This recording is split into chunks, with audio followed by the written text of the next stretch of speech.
Hi, art historians. Welcome to my art classroom.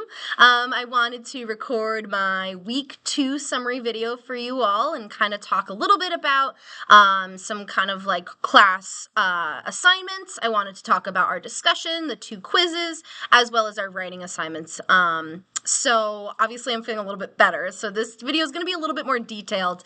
I have a little bit more space in my brain to talk about some of the more technical aspects of this class. So to begin, I want to congratulate you all. Week 2 went really well. I liked seeing all your submissions. I really appreciate all of the awesome reflective qualities of your self-guided explorations. Loved reading through that writing assignment, the digital tomb discovery, and we're ready for week 3 at this point. So just to begin, we had a really good discussion. I'm always going to try to get in there and get you comments as soon as I can. And so I wanted to point out a few of the posts that I thought just like really had a really wonderful dive into art and talking a little bit more about it, what you discovered after like kind of looking at things a little bit longer. It's definitely really important to spend more time looking at art because you'll be very surprised how quickly you find out more things than you realized.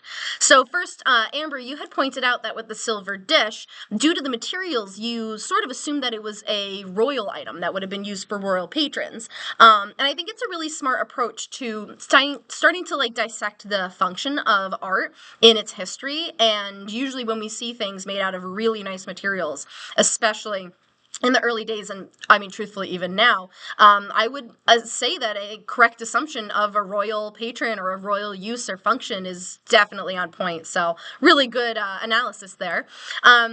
Michelle, you talked a little bit about the Sphinx and some of its new discoveries with Robert Schoch's research. I am all over this. I think it's really, really interesting. My partner, Steven, is kind of like a conspiracy theory buff a little bit, and he is always looking at like the real dates and history of art and research. There's a little bit of this like kind of closed off quality to some of the research that's done in art history in the field, and usually unless you have a really big name, it can be kind of hard to suggest new theories for very long-standing beliefs about art.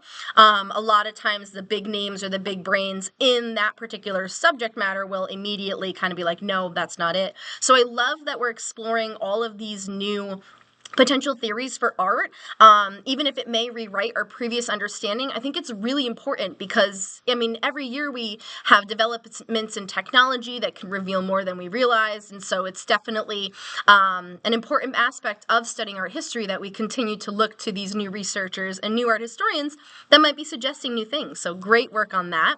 And last but not least, Tristan, I really appreciated the way that you listed these emotions that the head of Sargon gave you, and then you explained why each emotion was felt. So I definitely understand the anger from the damage done to that sculpture. The hollowed out eyes and that like sense of fear is a really interesting thought there. Thanks for including that. And all with the details, agreed. That beard is like very decorated. So anyway, moving right along to our 2 quizzes. I want to talk about just some responses that maybe some people had put as incorrect and sort of explain what the correct answer was and why.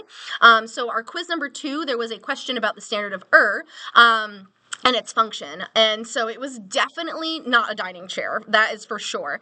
But there was a slight little tricky response. One of the answers was the suggestion that it was a musical instrument.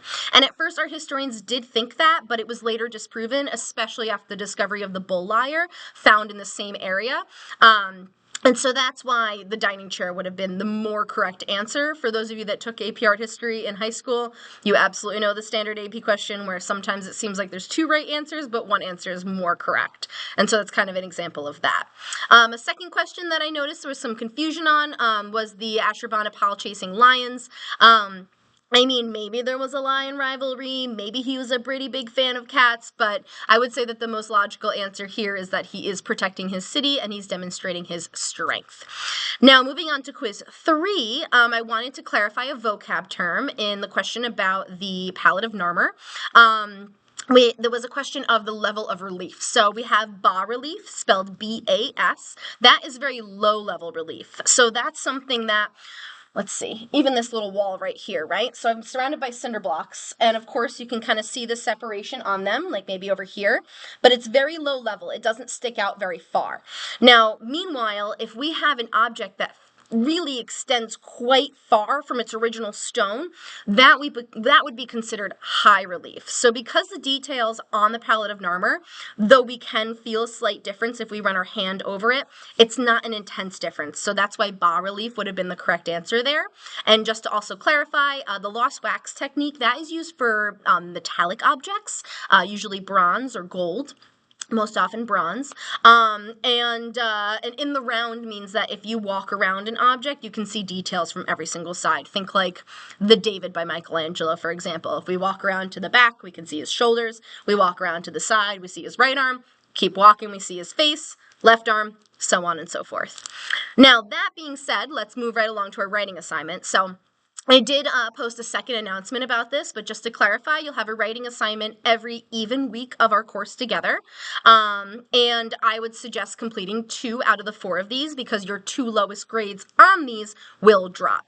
Now, say for example, you have an off week, you completed one of the writing assignments, but you didn't get the score that you were hoping for, then I would encourage you to do another writing assignment to replace that score with a higher one after working a little bit more on submitting that particular assignment. But I thought that the reflections here were really well written. I loved reading through all of your interpretations and the appreciation for this experience, considering we're in an online class, and I hope you enjoyed it. These writing assignments should be somewhat enjoyable, so I hope you enjoyed them.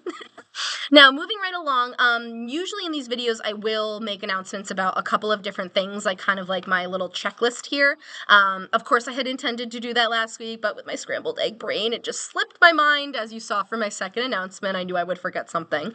But I want to be a little bit more thorough this week, so it's really important that you're watching this, so thanks for staying tuned. So first of all, I am going to be really, really efficient and make the promise that I'm going to have all your work graded by Monday. If you see something that's not graded, then please go in and double check the comments, double check if I've written you an email, because there may be a reason why that grade wasn't inputted. And if you see any discrepancies or maybe I missed something, please don't hesitate to reach out. I do my best to be very efficient, detail-oriented, crossing things off my to-do list, but I'm human and I do miss some things sometimes. So never hesitate to reach out about any of that kind of stuff. And always take a look at the comments just to make sure. I'll also keep working ahead to publish modules for the next week and make them available for you for those that like to work ahead. For example, we are now in the midst of week 3 at the moment, and I have all the modules for week 4 already published for you if you'd like to work ahead and continue. Let's see. So the writing assignment timeline, I explained. What I do want to mention really quickly about that before I conclude my video here is that the last writing assignment, the timeline mapping, that requires that you pull an artwork from every single unit. And so I would recommend that if that is one of the writing assignments you would like to complete, that you start now and just do it as you work along the way. So that way you get to week 8, stick that last artwork in, boom, submit, done. How easy would that be? That's my recommendation for your approach for that particular assignment.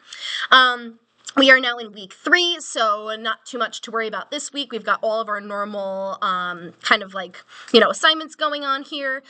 Your first exam is next week, so that will be like your midterm. Out of the 2 exams, of course, there's a final. I would recommend completing one of them because your lowest score of the 2 will drop.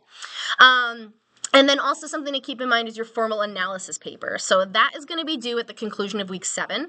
It is a core assignment as per the college. This is a Lindenwood rule. So if you do not turn that assignment in, you actually cannot pass this class. And part of the assignment is seeing artwork in person. So I highly, highly encourage that you plan ahead for this now. Figure out what you want to see and where. If you have any questions, let me know. Of course, if you're not in the SLAM area, then just figure out what is closest to you. Reach out if you have any clarification or you just want to double check that you're kind of proceeding the correct way. Let's see here. And I think that's it on my to-do list. So I'm going to wrap up my video now. Folks, let's keep this awesome work going. Thank you so much for all your effort. Thank you so much for all your hard work. I know this is a lot to smush into 8 weeks, but we're doing an incredible job. So just remember that I am proud of you all, and I really, really enjoy reading all of your comments, all of your posts, all of your submissions. And I am absolutely absolutely blown away by the quality of the note-taking, folks. I mean, this is my 5th time teaching this class, and I have to say, I have never seen note sheets filled out to such perfection. So, amazing work. Keep it up, folks, and I'll check in soon. Have a great week 3. Bye!